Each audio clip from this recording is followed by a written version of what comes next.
عادي جدا. سبت الصلاه اسبوع، ارجع تاني وابدا وتوب لربنا وعوض زي ما احنا المره فاتت، وابدا اشتغل على نفسك، ما تيأس. بودكاست سرابيل. داخلين على نص رمضان، والمشكلة اللي هتواجهنا زي كل سنة مؤلمة جدا، بتخلينا نحس ان احنا كل اللي عملناه في البداية ضاع، وبنحس ان مفيش فايدة. كل ما نيجي نحاول ان احنا نقرب من ربنا بننتكس. مشاكل كتير جدا، زي كنا بادئين بنقرأ قرآن ونصلي، محافظين على السنن والتراويح وبنصلي في الجامع، لنوصل تدريجيا ان احنا مبقاش بنصلي في الجامع، مبقاش نقرأ قرآن، مبقاش بنصلي التراويح اللي هي بتخلينا نحس برمضان.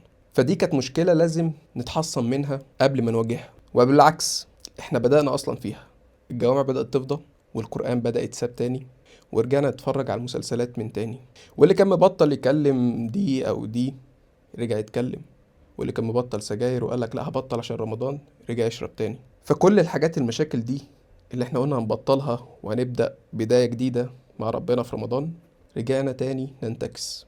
انت انتكست وانا انتكست، بس النهارده جايين عشان نواجه المشكله دي ونلاقي حل بجد.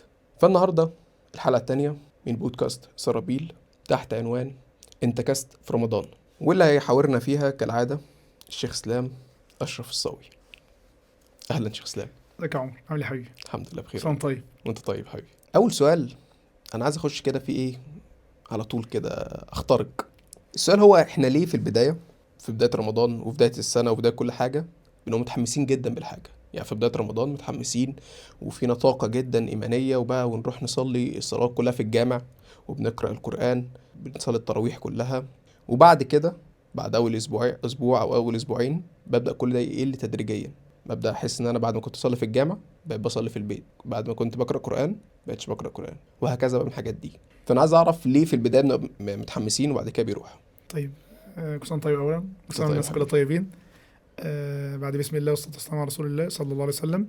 صلى الله عليه وسلم. بص يا حبيبنا، اول حاجه يعني الناس منقسمين يعني فئتين من الناس او من الشباب والبنات في دخلة مواسم الطاعه. خلاص. تمام.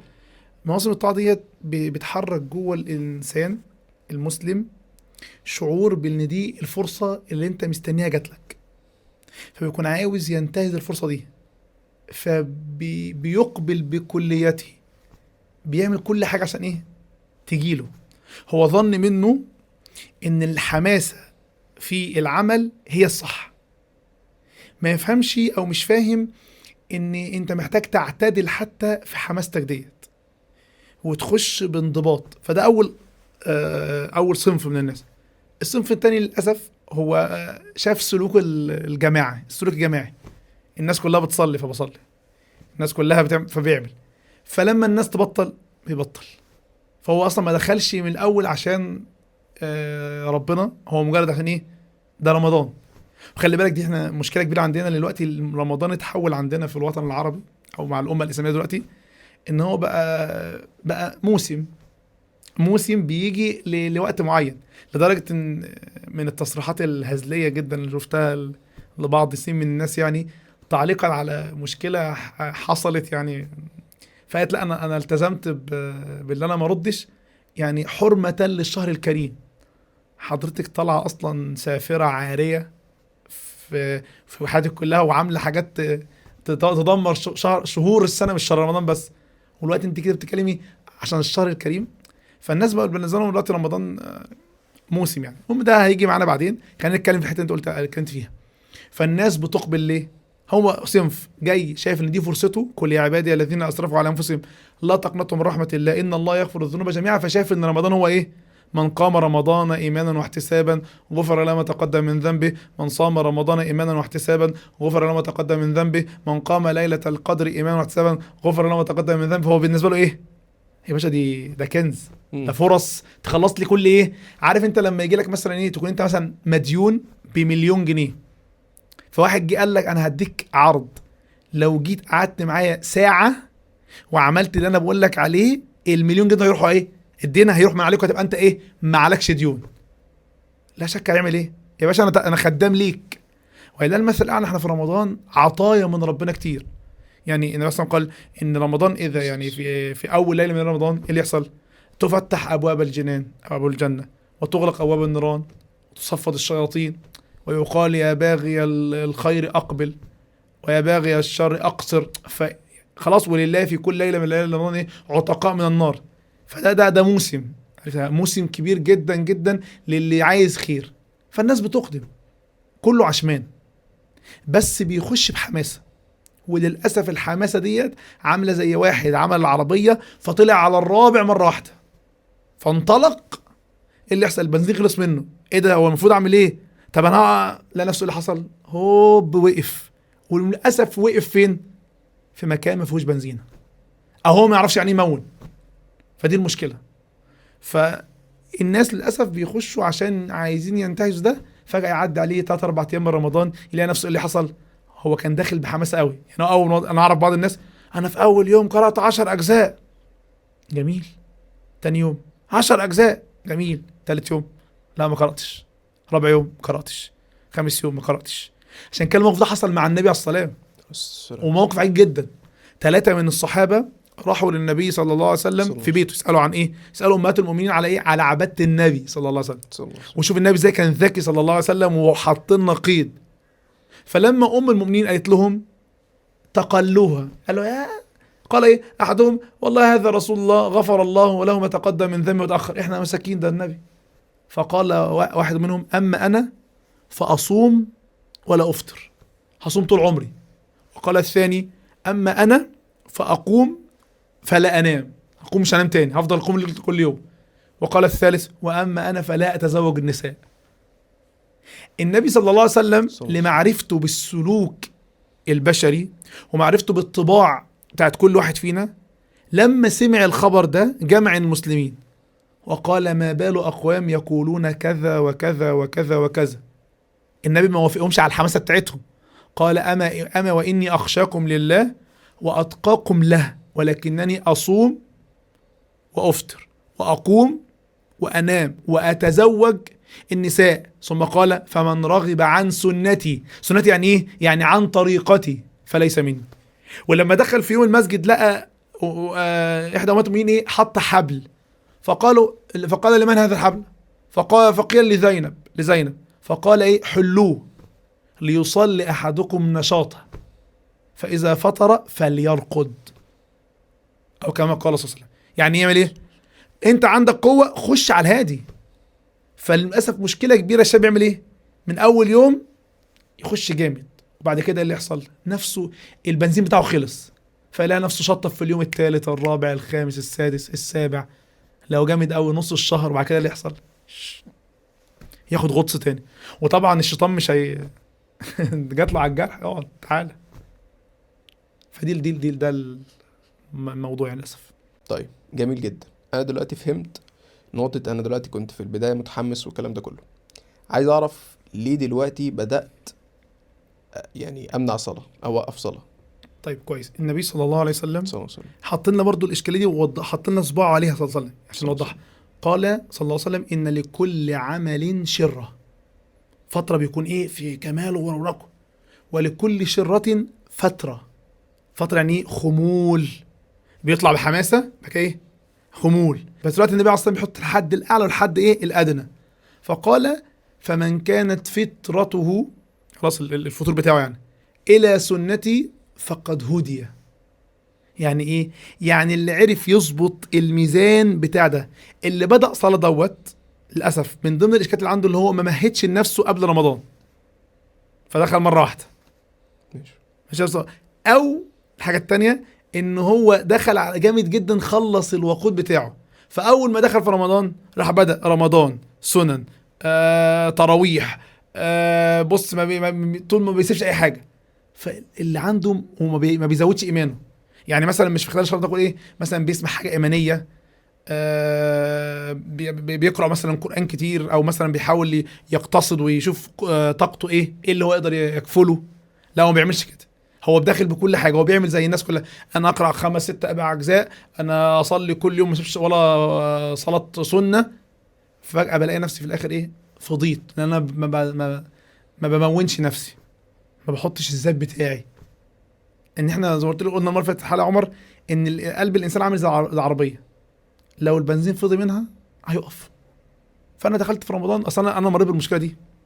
انا زمان مريت بيها، كنت اجي في رمضان يلا اول 4 5 ايام كنت اروح ايه، اروح اصلي في المسجد واستنى لغايه، انا فاكر الحركات دي والله، واستنى لغايه ما الشيخ يجي عشان هيركع قبل الركوع اروح داخل عشان ما الحقش القراءه وشغل دماغي.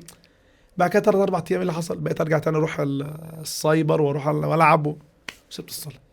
وانا من جوايا نفسي، بس خلاص ما عنديش الطاقه اللي تبعثني ان انا اشتغل. ده اللي احنا بنعزيه فيه. اللي بطل صلاه دلوقتي، احنا مثلا الحلقه ان شاء الله في نص رمضان ان شاء الله، اللي بطل صلاه بعد مرور نص رمضان او بعد مرور اسبوع والحاجات دي كلها، ده بطل عشان هو للاسف ما شحنش نفسه. كان اولى بيه ان هو يشحن. والشحن الايماني يا عمر منقسم لحاجتين: شحن ان انا ازود ايماني، وان انا ما انقصوش، ازوده بالطاعات وما انقصوش بالمعاصي. ما انا ما اجيش انا عايز اروح اصلي التراويح وانا قاعد على الفطار مطبق على رامز، وشايف فلانه اللي ما اعرفش عامله ازاي وفلان اللي عامل ازاي، وشايف ما اعرفش دي العاريه وديت ما اعرفش ايه اللي حصل لها. طب ما انت يا حبيبي لما تتفرج على كده انت فاكر قلبك ده عامل ازاي؟ القلب ده اصلا سمي قلب عشان لكثره تقلبه. فلما هو يتقلب كتير جدا، انت عايز تعمل ايه؟ عايز تقف ازاي قدام ربنا وتخشع وتكمل وتقوم وانت حاشي قلبك معاصي. فاللي وقع عشان حاجتين: عشان دخل بحماسه كبيره وما حافظش عليها، بل زودها بالمعاصي فقعد نفسه. عشان كده ربنا ضرب المثال دوت في سورة التوبة، قال: ولو أرادوا الخروج لأعدوا له عدة ولكن كره الله بعثهم فثبطهم وقيل اقعدوا مع القاعدين. لو هم بجد عاوزين يكملوا في رمضان كان دخل وهو فاهم عاوز ايه، وبعد عن الحاجات اللي ايه بتثبطه بتقعده. واكتر حاجة بتثبط وبتقعد الذنوب. قال علي بن ابي طالب: ما نزل بلاء الا بذنب وما رفع الا بتوبة. الذنوب بتخذل العبد، وده اللي كان عنه المرة اللي فاتت. اكتر خذلان بيجي من المعصية، واكتر حصن بيجي من الطاعة. بس هو ما حدش وقع غير للأسف لما هو ما عرفش يمون نفسه كويس ويحمي إيمانه، لأن الإيمان بيزيد وينقص. قال سبحانه وتعالى: وإذا ما أنزلت سورة فمنهم من يقول أيكم زادته هذه إيمانا. إذا القرآن بيعمل إيه؟ بيزود الإيمان. فأما الذين آمنوا إيه؟ فزادتهم إيمانا وهم يستبشرون. وأما الذين في قلوبهم مرض، هم في مرض أكتر من الذنوب؟ ما هو مرض. فزادتهم إيه؟ رجسا إلى رجسهم وماتوا وهم كافرون. هو قاعد، لا دي نزلت في المنافقين ليه؟ لأن هو بيزودش إيمانه، قاعد فوق إيمانه، قلبه مليان ذنوب ومعاصي. فعشان كده ربنا قال عنهم في سورة التوبة برضه، في سورة النساء قال: ولا يأتون الصلاة إلا وهم كسالى. ولا في سورة التوبة معذرة قال: ولا يأتون الصلاة إلا وهم كسالى ولا ينفقون إلا وهم كارهون. الثقل جه من دلوقتي يا عمر؟ الثقل جه من اللي عندهم قلبهم من جوه فاسد، مليان ذنوب. مليان ذنوب ومعاصي. فايه اللي حصل؟ ربنا قال لك ولا يأتون الصلاة إلا وهم كسالى. فالكسل ده نابع من ايه؟ القلب بايظ. فاللي بطل صلاة في رمضان او ما كملش رمضان الاخر علشان هو ما حصنش الايمان اللي حصله في الحماسة بتاعت اول كام يوم، ما حافظش عليه، بل للاسف عامل ايه؟ ملا ذنوب ومعاصي. فالقلب بعد ما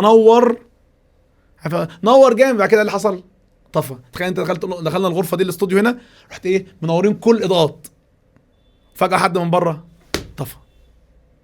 انت شفت كده.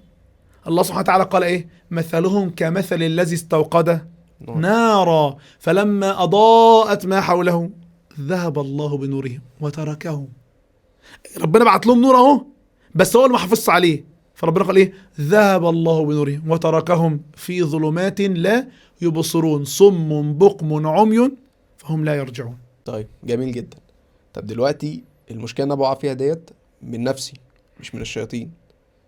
والشياطين اصلا راحت فين؟ انا عايز اعرف. يعني واحنا صغيرين بنسمع ان الشياطين بتتسلسل وتتخزن كده في رمضان، فدي كانت التصوير لينا واحنا صغيرين، وكان في فيديوهات شكل الشيطان وهو بيتسلسل وحاجات زي كده بتتفرج عليها واحنا صغيرين. شيطان على الاسفلت. بالظبط في العيد. بالظبط كده. فانا عايز اعرف فين الشياطين اصلا بتروح فين في رمضان. طيب هو الحديث اللي رويت عن النبي عليه الصلاه والسلام خلاص يعني اللي لفظ سلسله الشياطين او صفدت الشياطين، العلماء قالوا ايه؟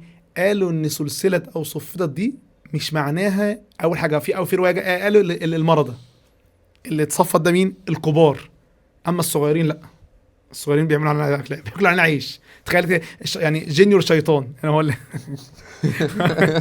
جينيور شيطان هو اللي ايه، هو اللي قام بالليله دي كلها. اكيد الدكتور، اكيد يعني السينيور فوق مبسوط منه قوي، يلا انت عامل شغل جامد سبحان الله. الصبي بتاعه. الصيف بتاع عامل شغل جدا. فده قال لك المرض، في علماء قال لك لا، هو يقصد بصفات الشياطين يعني تقلل شرها. وده معروف جدا ان فعلا الشر في رمضان بيقل. وفي معنى تاني بقى صعب جدا يا عمر، العلماء قالوا لا، الشياطين بتتسلسل بس لمين؟ لصاحب الصيام الصحيح، اللي محافظ على صيامه بآدابه وصايم صح. فكلما كان صيامك أكمل كلما صفدت لك الشياطين أكثر. دي صعبة أوي. يعني أكن أنت صاحب أصلا اللي تعرف تحكم في الشيطان. لو أنت عرفت تصوم صح، شيطانك وقرينك هيصفدوا ليك، وهتلاقي نفسك سريع في الخير أكتر من كل مرة. فهم ربطوها بده. وعلى قال لك لا، ده هي الشر بيقل، بس الإنسان كلما ازداد في المعاصي والذنوب كلما تمكن منه الشيطان أو تمكنت منه النفس، والنفس أصعب أصلا. النفس دي موال كبير. فالشياطين مصفدة، بس دوت يعني شرها قليل. طب مين اللي بيقوي شرها؟ أنا. ما أنا لما أجي أروح للشيطان لغاية عنده، يا عم دلوقتي افترضنا والله المثل الأعلى، أنت يا عم عمر افترضنا الشيطان دوت إيه؟ الشيطان دوت مثلا إيه؟ قطة بتاعتك، وكانت عامله قلق، فالناس اشتكوا لك، فرحت انت عملت ايه؟ قلت لهم خلاص يا جماعه اهيش قطه اهي، ودخلتها اوضتك وقفلت عليها. خلاص اهو. روح الناس اللي بنفسهم عملوا ايه؟ راحوا جم وقعدوا يخبطوا عليها وفتحوا لها، وراحت اذتهم. دلوقتي اللوم على مين؟ الناس. انت عملت اللي عليك. فالله سبحانه وتعالى في الشهر صفد الشياطين، بس انت اللي رحت فتحت له الباب. انت نفسك ديت اصلا ايه؟ هي اصلا طالعه متربيه من الشيطان على الشيطان، فهي راح فتحت له، فانت استقبلته. فللاسف تلاقي الناس، انا فاكره يعني حضرت موقف اول يوم العيد كده لسه، او اول يوم رمضان حاجه عجيبه جدا. اول رمضان ماشي في الشارع سب دين. يا جدعان في يا عم ما تعمليش انا صايم. ما شاء الله عليك صايمي، بس انت محتاج تشاهد تاني. هل ده شيطان؟ لا ده شيطان انت اللي رحت فتحت له، او هو اللي للاسف هو مش عارف بيسموها ايه، هو اللي سيطر عليك، هو اللي متحكم فيه خلاص، يعني برمجك طول السنه. فخلاص قال لك يلا وريني مشروعي في شهر رمضان يعني.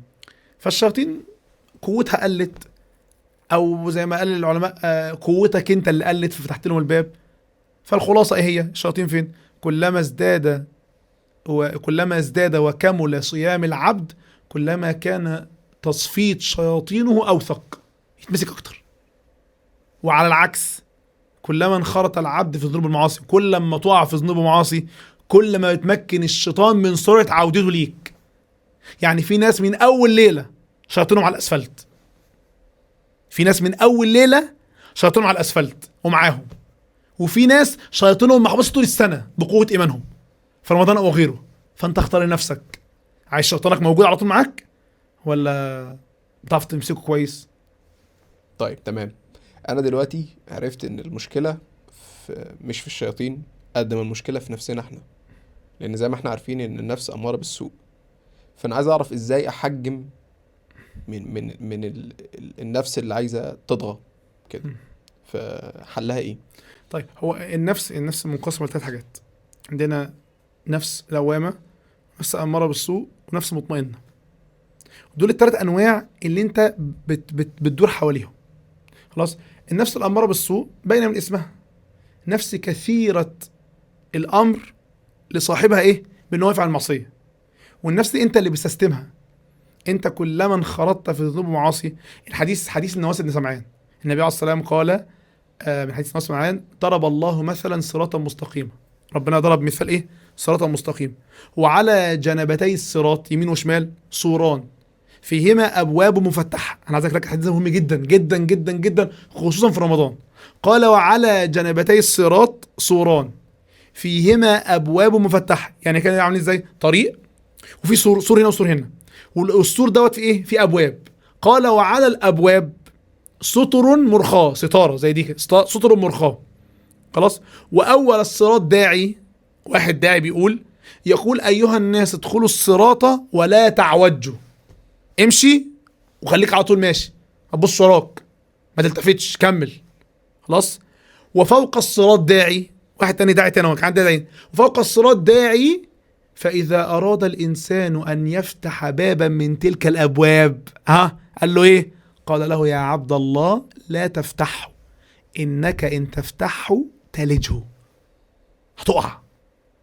قال الرسول صلى الله عليه وسلم فالصراط الإسلام، والسوران حدود الله، والأبواب المفتحة محارم الله، والداعي أول الصراط كتاب الله، والداعي فوق الصراط، ده الشاهد اهو، واعظ المسلم أو واعظ الله في قلب كل عبد.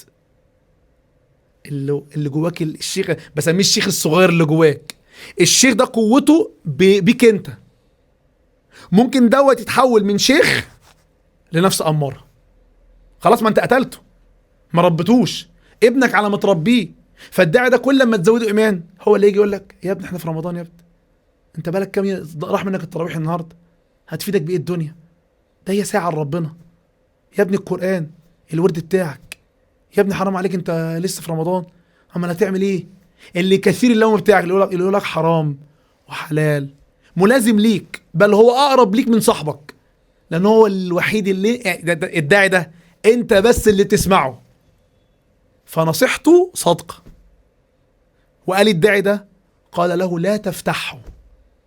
بص النبي قال يا عمر، قال انك ان تفتحه تلجه.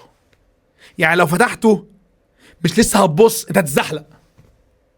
ودي مشكله رمضان، تلاقي في رمضان تاب من الاباحيه، بس نفسه الاماره شوقته، فمن تاني يوم وقع تاني. واول ما وقع الشيطان خده على حجره، قال له مش ما ينفعلكش رمضان تاني. الشيطان يقول له ايه؟ خلاص رمضان راح. فتلاقيه يقول لك ايه؟ ضيعتوا مننا رمضان. لسه رمضان ما ضاعش، لا ضاع خلاص. فالشيطان سوّل له ان هو ده عمل معصيه، كل حاجه راحت، فدمر له كل حاجه. فالنفس الاماره خطيره جدا. عشان كده سيدنا يوسف قال عنها ايه؟ طبعا على حسب الروايات بقى، هل ده كانت مقاله يوسف عليه السلام ولا مقاله امراه العزيز لما قالت قال الآن حصحص الحق أنا راودته عن نفسي وإنه لمن الصادقين ذلك ليعلم أني لم أخنه بالغيب وأن الله لا يهدي كيد الخائنين وما أبرئ نفسي. بعض المفسرين قال دي مقالة امرأة العزيز اللي هي خلاص آمنت وكده وقالت وما أبرئ نفسي، أو مقالة يوسف وما أبرئ نفسي. الشاهد إيه؟ إن النفس لأمارة بالسوء إلا، هذا الاستثناء اهو، إلا إيه؟ إلا ما رحم ربي. يعني اللي عاوز نفسه دي تنقلب من أمارة بالسوء لنفس لوامة ليه في الخير ونفس مطمئنة بالإيمان، عليه أن يسأل الرحمة من الرحمن. هقولها تاني، لو أنت عايز نفسك اللي بين جنبك دي تتحول من نفس أمارة بالسوء لنفس مطمئنة، فسل الله أن يرحمك. قال يوسف إن النفس لأمارة بالسوء إلا ما رحم ربي. يعني الذين يرحمهم سبحانه وتعالى يحول هذه النفس الأمارة ويعصمهم منها فتصير نفس مطمئنة. بل ربنا تكلم عن النفس دي في سورة الشمس، قال ونفس وما سواها خلقها فألهمها فجورها وتقواها. انت جوه نفسك في الاتنين. ثم قال قد أفلح في دنيا وآخرة من زكاها بالإيمان وبالطاعات، وقد خاب من دساها. دس دي يعني خبيها، فهو خب في نفسه السوء، وقد خاب من دساها. فترى انت نفسك ايه اللي بينك دلوقتي في رمضان؟ تسأل نفسك من دلوقتي انا ايه اللي اكتشفت ده من جوه؟ يا ترى دي أمارة ولا لوامة؟ لأن النفس اللوامة نوعين برضه. يعني النفس ربنا قال ايه؟ لا اقسم بيوم القيامة ولا اقسم بالنفس اللوامة. قال اهل التفسير اللوامة تلوم صاحبها ان فاته الخير، ولو هي متربية على السوء تلوم صاحبها إن فاته الشر. تخيل، مش انت قلت على مرة فاتت البت راحت مني، ما دي لوامة اهي، بس لميته في ايه؟ فترى سؤال للشباب والبنات، في رمضان النفس اللوامة عاملة ايه؟ لما يروح منك فجر وانت في رمضان، عارف الميم ايه؟ في رمضان في رمضان يروح منك فجر في رمضان، يروح منك صلاة في رمضان. عجيبة جدا، الواحد نايم طول النهار وسهران طول الليل، هو ده رمضان؟ يعني تفتكروا يا جماعة ربنا شرع رمضان علشان نمتنع عن الأكل والشرب؟ لا والله، الله العظيم سبحانه وتعالى الحكيم العليم يشرع صيام شهر عظيم، يقول يا أيها الذين آمنوا كتب عليكم الصيام كما كتب على الذين من قبلكم لعلكم تتقون. فالصيام ده ليه؟ عشان التقوى، عشان تحصل التقوى، مش أكل وشرب. ليس لله، النبي عليه الصلاة والسلام قال ايه؟ من لم يدع قول الزور والعمل به فليس لله حاجة في أن يضع صيامه، أن يضع طعامه وشرابه. وقال صلى الله عليه وسلم رب صائم ليس له من صيامه إلا إيه؟ الجوع والنصب أو الجوع والعطش. فدي النفس اللوامة. فترى عامل آخر حاجة النفس المطمئنة، إن ربنا قال على سورة الفجر يا أيتها النفس المطمئنة ارجعي إلى ربك. عارف هو أسمى نوع من النفوس، النفس اللي دايما عندها إيه؟ راحة، إن هي ماشية في الطريق الصح. وخلي بالك النفس المطمئنة ديت مطمئنة في نفسيتها من جوه، ومطمئنة في اللي هي جاية عليه. تلاقي صاحب النفس المطمئنة لا يستوحش رؤية الله أو مقابلة الله سبحانه وتعالى. ده اللي قال عنه النبي صلى الله عليه وسلم، قال إيه؟ من أحب لقاء الله.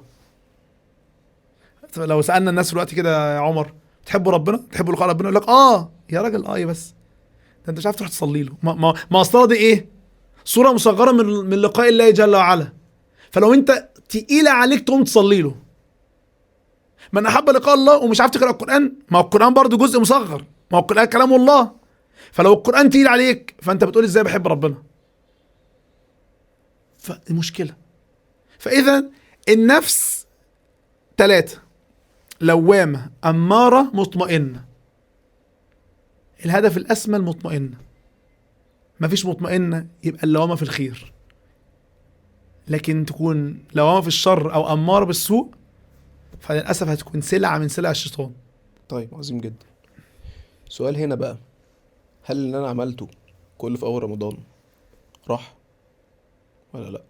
طيب الله سبحانه وتعالى الحدث ده لما نزل تغيير القبلة، فالصحابة رضي الله عنهم يعني كانوا بيحبوا اخواتهم اللي ماتوا يعني، فسألوا عن عبادتهم. يعني دول صلوا في قبلة بيت المقدس قبل ما يجي ايه قبلة المسجد الحرام.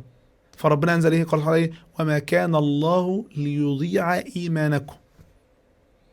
ده يا جماعة تحايل شيطاني، يقول لك خلاص انت لو وقعت في معصية كل حاجة راحت. ده غلط. مش معنى ان انت عملت معصية في رمضان ان صيامك راح. ودي برضو حاجة موجودة عند البنات. في بعض الناس يقول لك ايه؟ لا البنت لو مش محجبة ما ينفعش تصوم. لا عادي، هي مش محجبة ودوت كبيرة وحرام عليها وكده كله، بس لو صامت تاخد اجر الصيام وزي ما بتاخد اثم ده. عشان بس يكون الموضوع ايه؟ لا واضحين جدا. ده حاجة، ده فرض وده فرض. هي قصرت في فرض بعينه تحاسب عليه، واكملت فرض. لكن لو الشيطان عايز يعمل ايه؟ عارف القصه بتاعت اللي واحد ايه كان بيلعب رياضه وكان بيحب السجاير جدا، فراح الدكتور قال له انا تعبان وما بعرفش اجري والعب كوره والحاجات دي أولا. فقال له بص انت قدامك حلين، يا اما تسيب الرياضه يا اما تسيب السجاير. الحل البديهي ايه؟ اسيب ايه؟ السجاير. قال له خلاص سيب الرياضه. حاجه مش طبيعيه.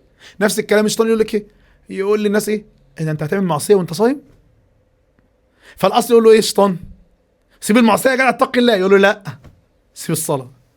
قبل كده حد شاب قال لي شيخ انا دخلت على موقع اباحه كده. طيب كويس توب بقى. واحد قال لا انا اتكسفت انزل اصلي.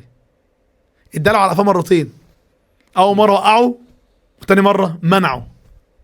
فبلاش تهزم في المعارك للاسف. لا عادي، عملت وقعت في رمضان قوم وكمل تاني. لان انت في رمضان فضل ربنا واسع، ممكن في لحظه واحده يجاب لك دعوه يغفر لك ما سلف، فما تضيعش كل حاجه. فلا، مفيش حاجه بتضيع. وكله ربنا سبحانه وتعالى رحيم، يعني نحسن ظن بربنا سبحانه وتعالى، حتى لو وقعنا في معصيه نقوم ونتوب، وده شهر المغفره اصلا. طيب جميل جدا. طب انا كده يعتبر يعني كان المفروض ان في امل ان انا اقدر ارجع تاني والحق، فارجع ازاي والحق رمضان قبل ما يخلص؟ عايز اقول لك ان رمضان، شمس رمضان موجوده لاخر لحظه. الله سبحانه وتعالى له عتقاء، كما قال العلماء، له عتقاء في لحد اخر دقيقه قبل الغروب. اخر دقيقه العتقاء موجودين، وشهر رمضان موجود، فالباب ما اتقفلش، بل ده شيطان. بل من علامات الصدق يا عمر، من علامات الصدق ان انا حتى لو رمضان راح مني افضل على الباب، افضل على عتب الباب، لان احنا بنعبد ربنا، ما بنعبدش رمضان. يعني دايما كان نعرف كده ايه، يعني احنا نكون ربانيين لا رمضانيين. في ناس للاسف ايه بترجع لربنا بس في رمضان بس، خلص رمضان اكن الفرصه راحت. لا يا جماعه، ربنا سبحانه وتعالى قال في سورة الأنعام: وإذا جاءك الذين يؤمنون بآياتنا فقل سلام عليكم كتب ربكم على نفسه الرحمة أنه من عمل منكم سوءا بجهالة ثم تاب من بعده وأصلح فأنه غفور رحيم. وقال الله: قل يا عبادي الذين أسرفوا على أنفسهم لا تقنطوا من رحمة الله إن الله يغفر الذنوب جميعا. فيها في رمضان، رمضان موسم طاعة ومنحة عظيمة جدا، لكن رب رمضان هو رب كل العام. فلو انت لم تحسن في رمضان بكليته فعليك بقية العام بالإقبال على الله سبحانه وتعالى، يغفر الذنوب جميعا. فالنبي اصلا كان بيحب الآية دي جدا صلى الله عليه وسلم. صلى الله عليه وسلم. آية بتفتح الرجاء، ترجع لربنا وتتوب، ربنا يغفر. ده ربنا قال في سورة الأنفال: كل الذين كفروا. أنا بتخيل كده وأنا الآية نزلت كده، كل الذين كفروا وسكتت وقالوا لي يا إسلام، تتخيل ربنا هيقول ايه في سورة الأنفال؟ ايه سورة الأنفال دي يا عمر؟ سورة الأنفال دي بتتكلم عن ايه؟ عن قتال المشركين والحروب. فإذا لقيتم الذين كفروا زحفا يا الذين كفروا زحفا فلا تغلبوا الأدبار فاضربوا فوق الأعناق واضربوا كل منهم كل بنان. وبص يعني إن الذين كفروا ينفقون أموالهم، بص عاملة زي مدعكة، سورة بتتكلم عن غزوات بقى ربنا يقول ايه؟ كل الذين كفروا. فأنا لو خدت المقدمات السورة دي كلها أقول ايه؟ ربنا ينزل ايه؟ كل الذين كفروا ان ينتهوا عن الكفر يغفر لهم ما قد سلف. في ارحم من كده؟ في حد بيسامح كده؟ لا. في حد رحيم اللي هو يعني دول بيسبوك يا رب، دول بيعبدوا غيرك، دول قتلوا المؤمنين، قتلوا الصحابه، دول عملوا وهم اللي انت قلت عنهم ينفقون اموالهم ليصدوا عن سبيل الله، وهم اللي عند البيت مكوى تصديق، وهم في لحظة يغفر لهم ما قد سلف. إله رحيم. فمش حد ييأس من مغفرة ربنا، سواء رمضان راح ولا لأ. قوم لو هتتوب من آخر توبة في آخر ساعة، في آخر نص ساعة، قوم. ما تخليش رمضان يغلق أبوابه وانت مش تائب. ما تسمعوش للشيطان. الشيطان ماكر، الشيطان والنفس ماكرين الاتنين، عايزين يحبطوا الانسان ان هو في فرصة. ربنا قال سبحانه وتعالى: قال ان الله لا يغفر ان يشرك به ويغفر ما دون ذلك لمن يشاء ومن يشرك بالله فقد ضل ضلالا بعيدا. ثم قال: ان يدعون من دونه الا اناثا وان يدعون الا شيطانا مريدا لعنه الله وقال لأتخذن من عبادك نصيبا مفروضا. الشيطان بيقول اهو هيعمل ايه؟ يعني ايه اتخذن من عبادك نصيبا مفروضا؟ يعني انا هاخد منهم جزء كده هدخلهم النار. ولا أضلنهم ولا أمنينهم ولا آمرنهم فليبتكن آذان ولا آمرنهم فليغيرن خلق الله. ثم قال الله: ومن يتخذ الشيطان وليا من دون الله فقد خسر خسرانا مبينا يعدهم ويمنيهم. يقول له خلاص رمضان راح، ابدأ رمضان الجاي. خلاص يا ابني انت تعطيك، انت سبت الصلاة خلاص خربت. ويقعد يوسوس لغاية ما يخلي الشباب عاملين ازاي؟ من تاني يوم ساب الصلاة عادي. عادي جدا. سبت الصلاه اسبوع، ارجع تاني وابدا وتوب لربنا وعوض زي ما احنا عمر فات، وابدا اشتغل على نفسك، ما تيأس. الصادق يا عمر لا يعرف اليأس، المحب لربنا لا يعرف اليأس. ربنا رحيم جدا. ربنا سبحانه وتعالى ينزل في السماء فيقول هل من سائل، هل من مستغفر، هل من داعي، هل من ذي حاجة. في أكتر من كده؟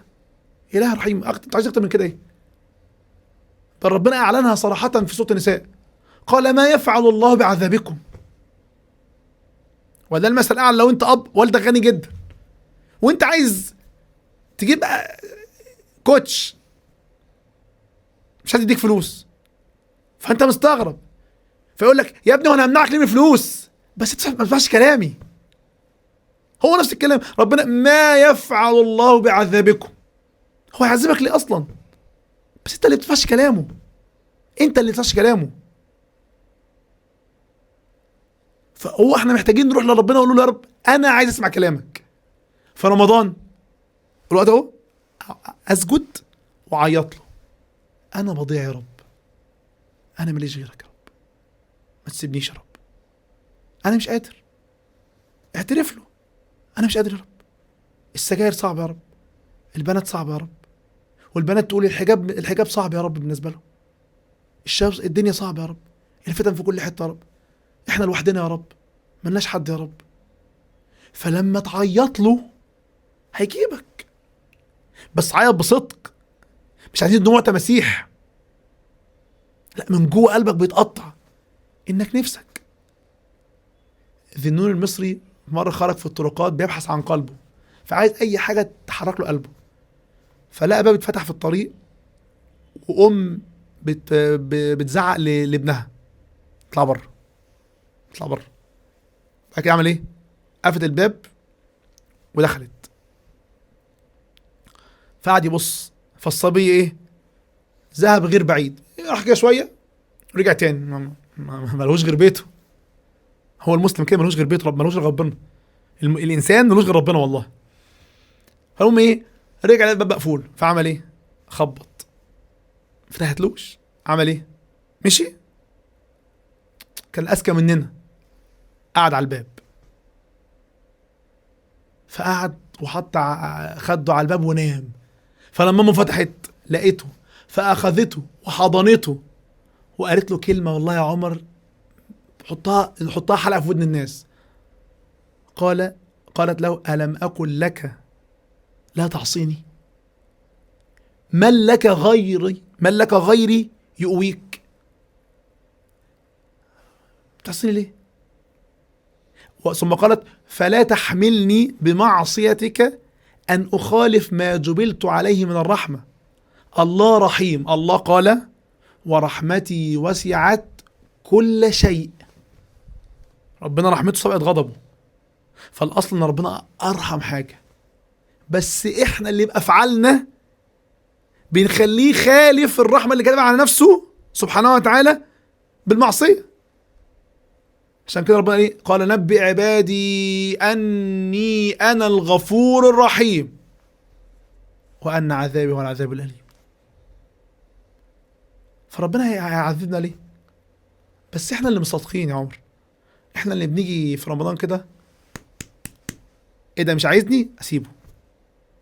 صليت اول يومين ما لقيتش نفسي عيطت، شكله مش عاوزني اسيبه. صليت اول يومين ولقيت نفسي بكسل، شكله مش عاوزني اسيبه.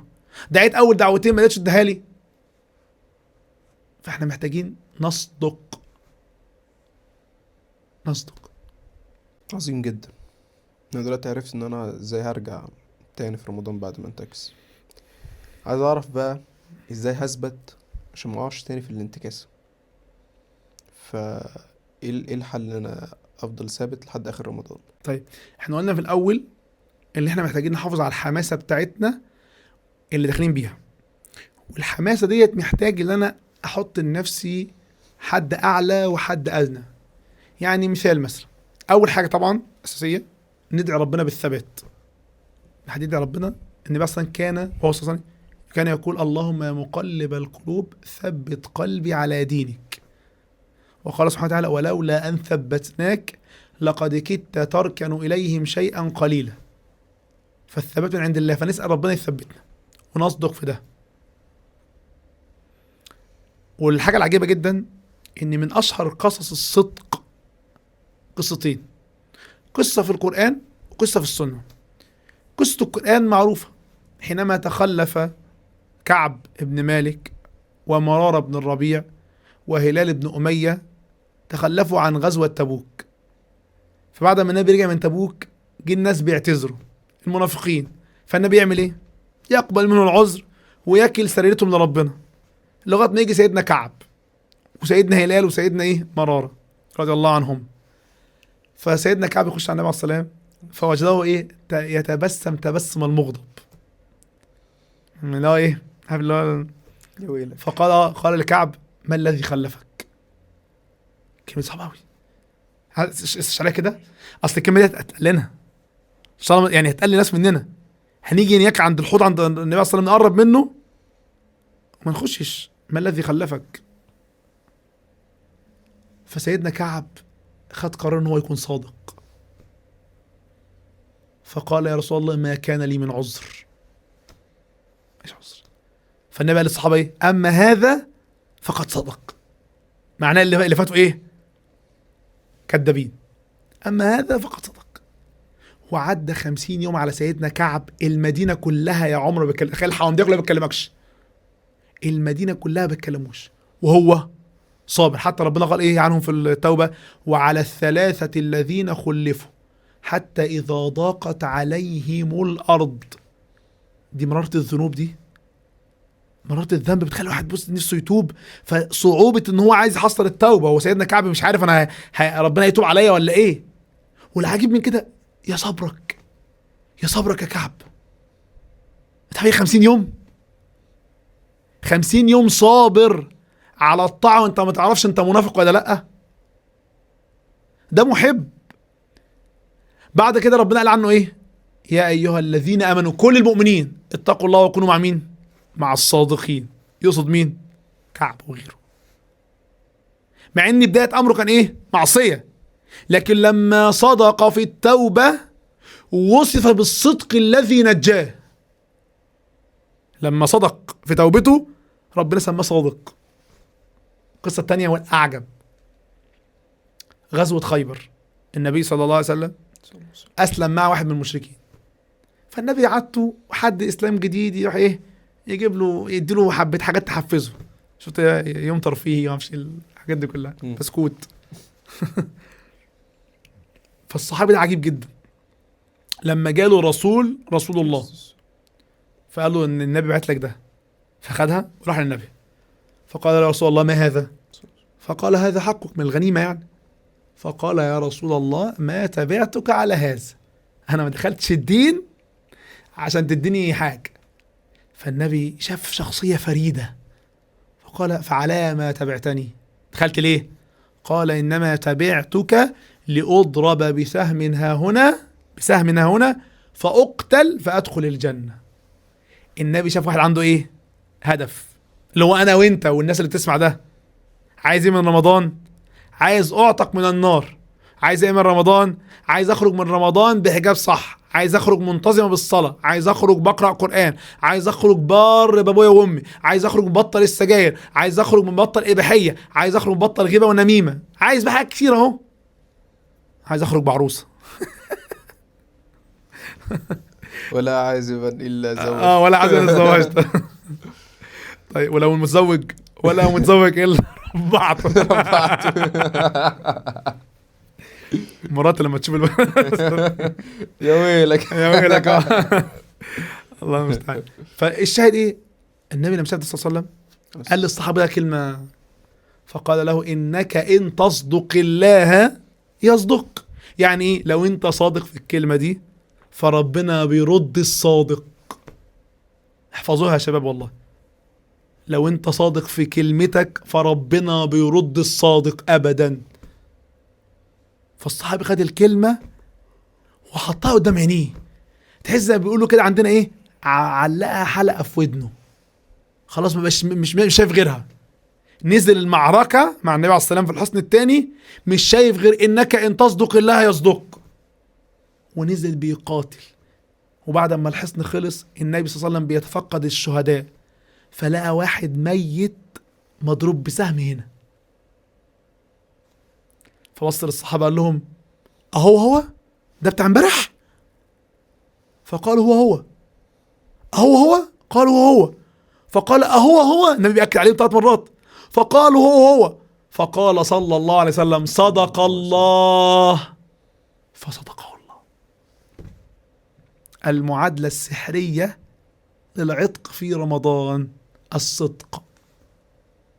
يا شباب ويا بنات، عايزين حاجة من ربنا؟ اصدقوا. لو انت صادق فربنا بيرد الصادق، لو انت صادقة بالبلد اهو فربنا بيرد الصدقة.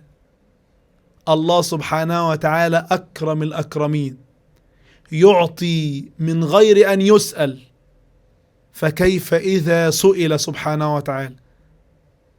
فلو انت خبطت على الباب وما تفتحلكش، صدقني انت بتخبط غلط او انت مستعجل.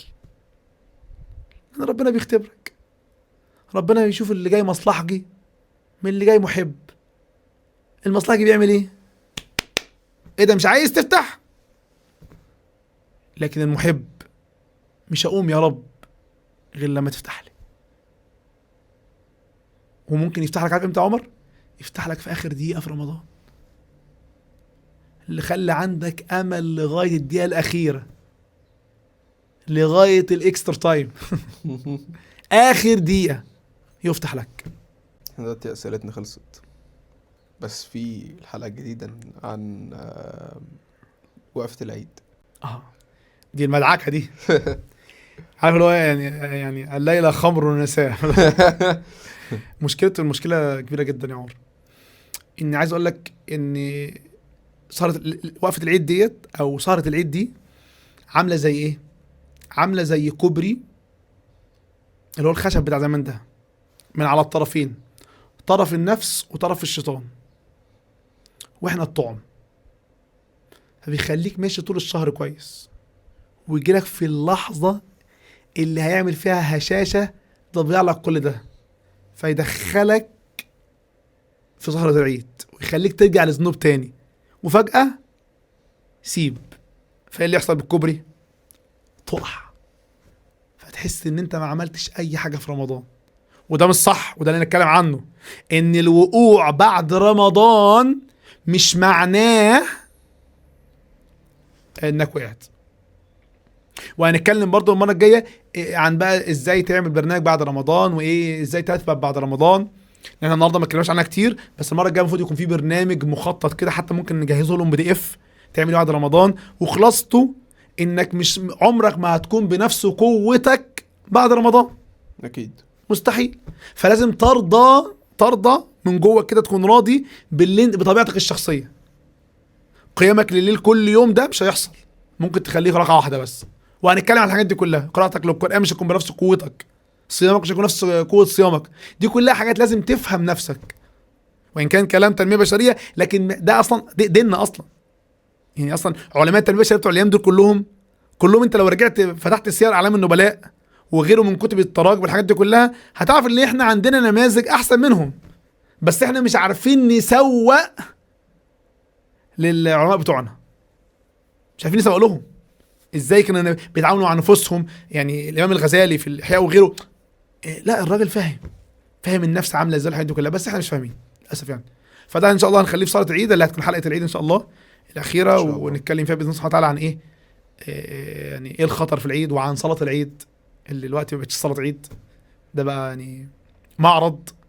يعني كل الشاب يلبس الحته اللي على الحبل، والبنت مش عارف بتلبس بتلبسها اصلا وتنزل ويلتقوا في مكان واحد، وللاسف يسيئون لمصطلح صلاه العيد. صح. لان عمر العيد ما كان في معصيه ربنا، العيد الحقيقي في طاعه ربنا. فده ان شاء الله نتكلم عنه المره الجايه باذن الله. باذن الله. ولهنا تكون خلصت الحلقة التانية من بودكاست سرابيل. وانتظرونا ان شاء الله في حلقة ليلة العيد او العيد. مع السلامة. السلام مع السلامة. اخويا.